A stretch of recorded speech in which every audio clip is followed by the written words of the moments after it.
मुंशी प्रेमचंद्र की लिखी कहानी नरक का मार्ग। रात भक्तमाल पढ़ते पढ़ते न जाने कब नींद आ गई। कैसे कैसे महात्मा थे जिनके लिए भगवत प्रेम ही सब कुछ था, इसी में मग्न रहते थे। ऐसी भक्ति बड़ी तपस्या से मिलती है। क्या मैं यह तपस्या नहीं कर सकती? इस जीवन में और कौन सा सुख रखा है आभूषणों से? जिसे प्रेम हो वह जाने। यहाँ तो इनको देखकर आंखें फूटती है। धन दौलत पर जो प्राण देता हो वह जाने। यहाँ तो इसका नाम सुनकर ज्वर सा चढ़ाता है। कुछ पगली सुशीला ने कितनी उमंगों से मेरा श्रृंगार किया था, कितने प्रेम से बालों में फूल गूथे थे, कितना मना करती रही, न मानी। आखिर वही हुआ जिसका मुझे भय था। जितनी देर उसके साथ हंसी थी उससे कहीं ज्यादा रोई। संसार में ऐसी भी कोई स्त्री है जिसका पति उसका श्रृंगार देखकर सिर से पांव तक जल उठे? कौन ऐसी स्त्री है जो अपने पति के मुंह से ये शब्द सुने, तुम मेरा परलोक बिगाड़ोगी और कुछ नहीं, तुम्हारे रंग ढंग कहे देते हैं, और उसका दिल विष खा लेने को न चाहे? भगवान, संसार में ऐसे भी मनुष्य हैं। आखिर मैं नीचे चली गई और भक्तमाला पढ़ने लगी। अब वृंदावन बिहारी की ही सेवा करूंगी, उन्हीं को अपना श्रृंगार दिखाऊंगी। वह तो देखकर न जलेंगे, वह तो मेरे मन का हाल जानते हैं। भगवान, मैं अपने मन को कैसे समझाऊं? तुम अंतर्यामी हो, तुम मेरे रोम रोम का हाल जानते हो। मैं चाहती हूं कि उन्हें अपना इष्ट समझूं, उनके चरणों की सेवा करूं, उनके इशारों पर चलूं। उन्हें मेरी किसी बात से, किसी व्यवहार से नाम मात्र भी दुख न हो। वह निर्दोष हैं। जो कुछ मेरे भाग्य में था वह हुआ। न उनका दोष है न माता पिता का, सारा दोष मेरे नसीबों का ही है। लेकिन यह सब जानते हुए भी जब उन्हें आते देखती हूँ तो मेरा दिल बैठ जाता है। मुंह पर मुर्दनी सी छा जाती है, सिर भारी हो जाता है। जी चाहता है इनकी सूरत न देखूं, बात तक करने को जी नहीं चाहता। कदाचित शत्रु को भी देखकर किसी का मन इतना क्लांत न होता होगा। उनके आने के समय दिल में धड़कन सी होने लगती है।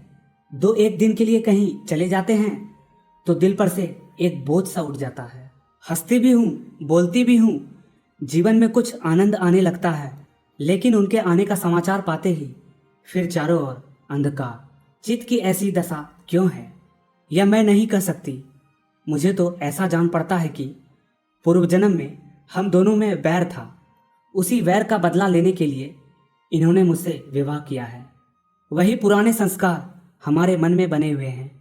नहीं तो वह मुझे देख देख कर क्यों जलते और मैं उनकी सूरत से क्यों घृणा करती? विवाह करने का तो यह मतलब नहीं हुआ करता। मैं अपने घर इससे कहीं सुखी थी। मैं जीवन पर्याप्त अपने घर आनंद से रह सकती थी। लेकिन इससे लोक प्रथा का बुरा हो, जो अभागिन कन्याओं को किसी न किसी पुरुष के गले में बांध देना अनिवार्य समझती हैं। वह क्या जानती हैं कि कितनी युवतियां उनके नाम को रो रही है, कितने अभिलाषाओं से लहराते हुए कोमल हृदय उसके पैरों तले रौंदे जा रहे हैं।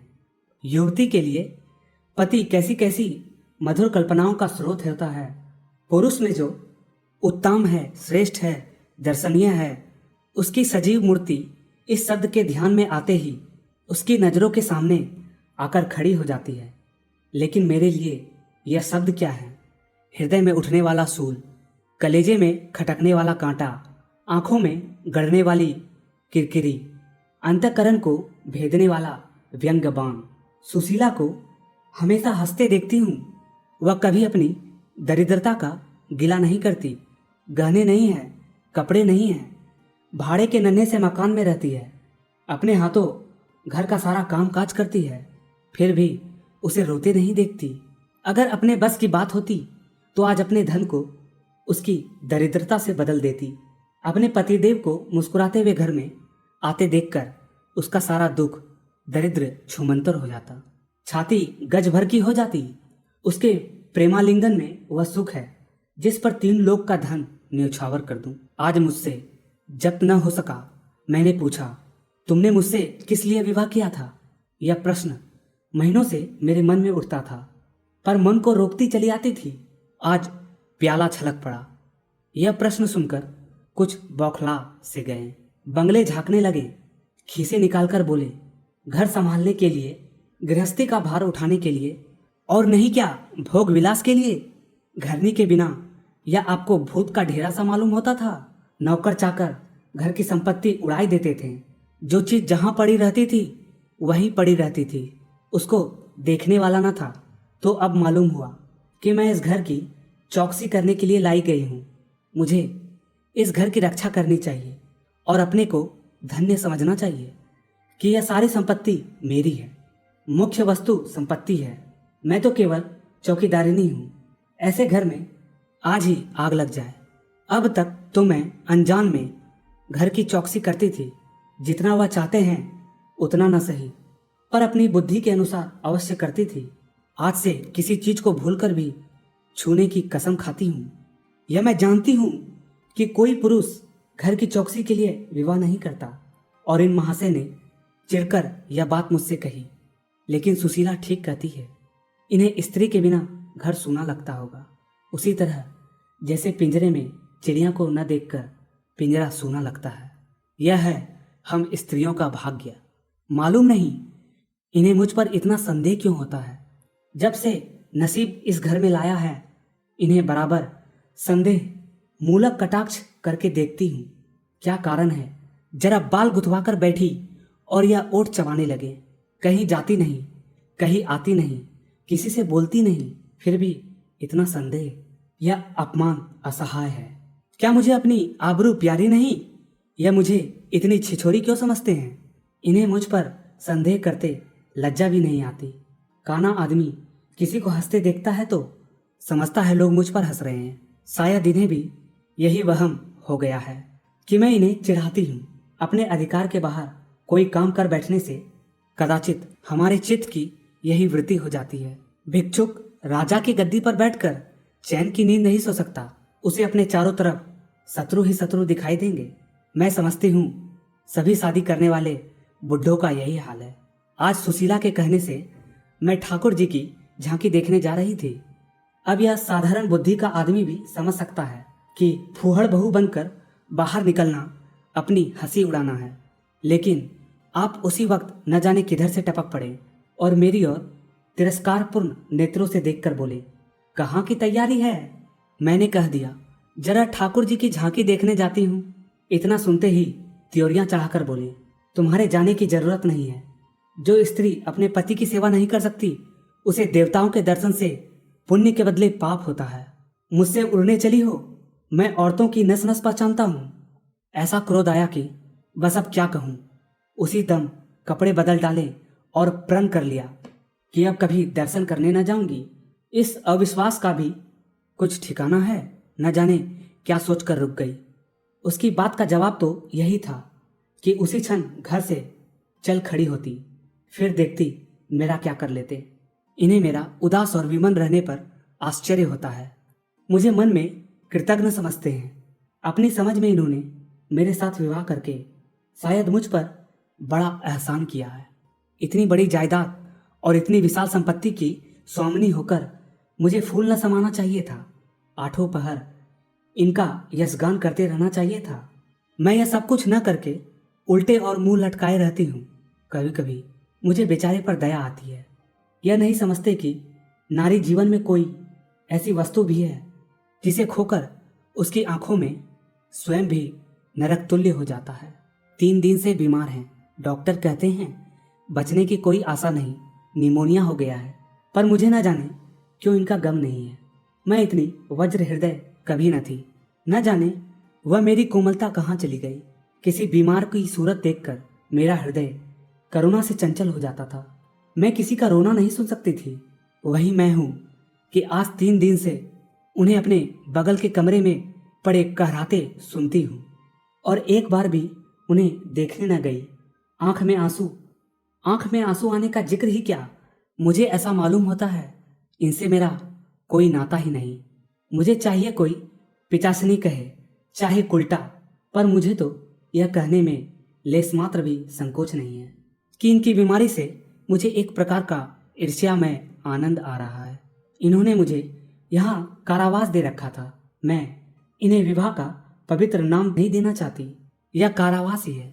मैं इतनी उदार नहीं हूँ कि जिसने मुझे कैद में डाल रखा हो उसकी पूजा करूँ, जो मुझे लात से मारे उसके पैरों को चूमूं। मुझे तो मालूम हो रहा है ईश्वर इन्हें इस पाप का दंड दे रहे हैं।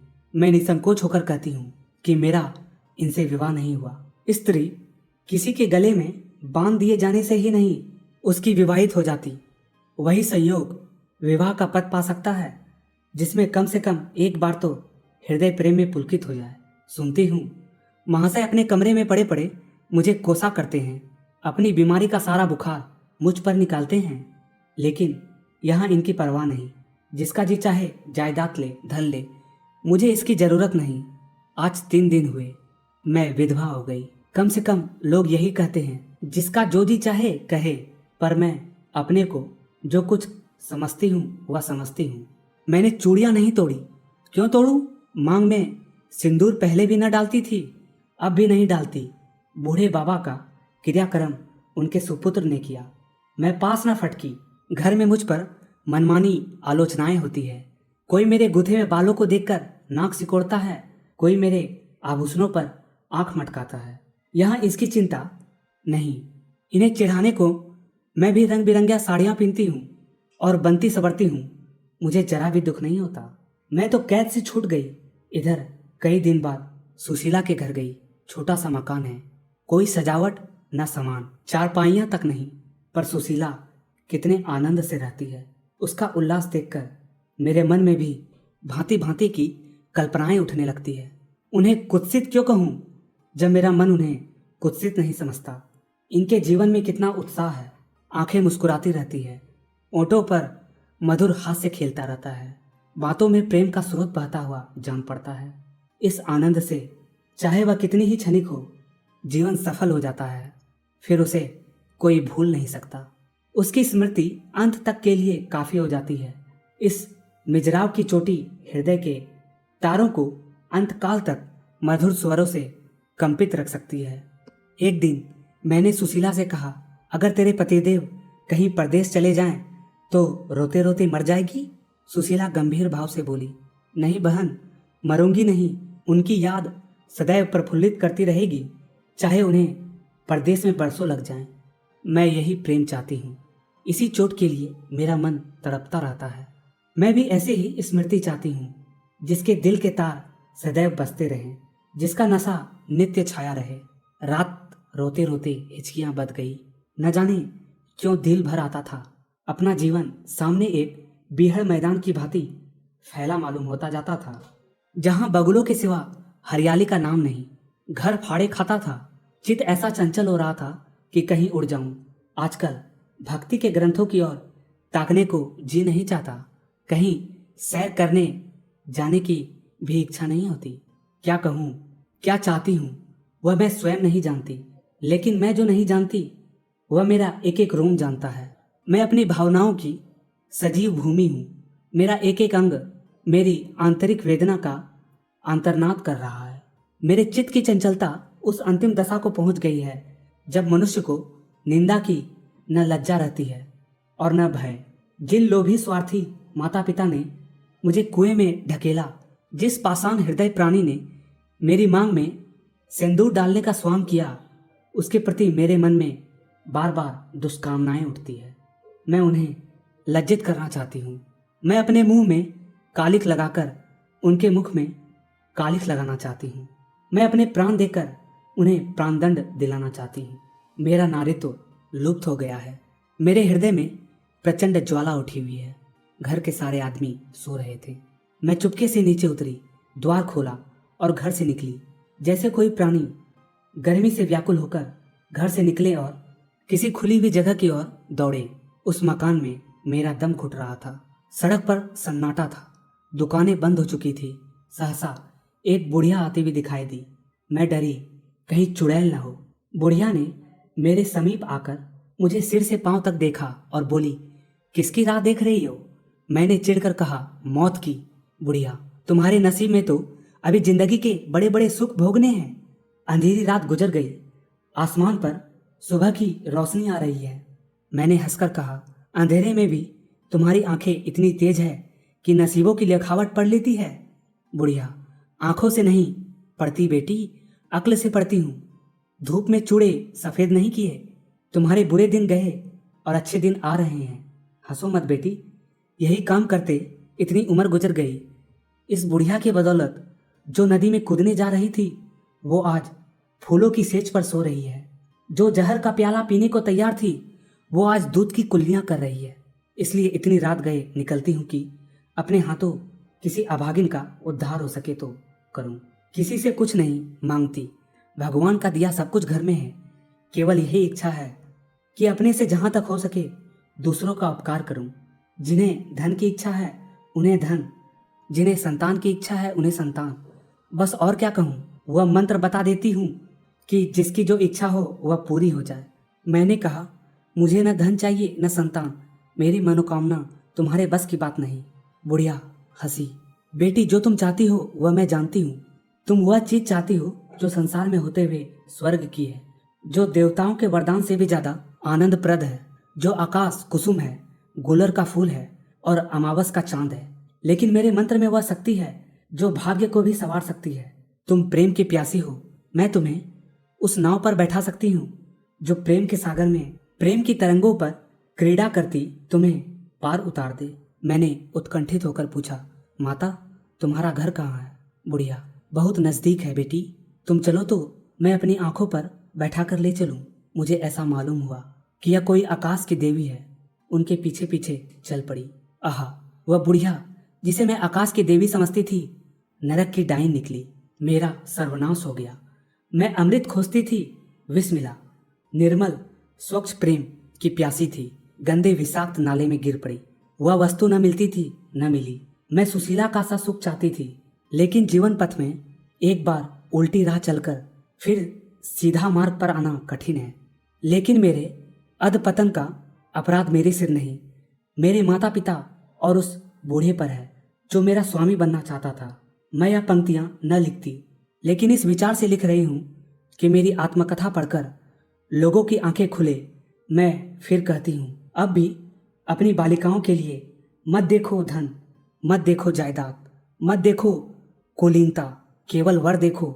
अगर उसके लिए जोड़े का वर नहीं पा सकते तो लड़की को कुंवारी रख छोड़ो। जहर देकर मार डालो, गला घोट डालो, पर किसी बूढ़े खूसट से मत बिहाओ।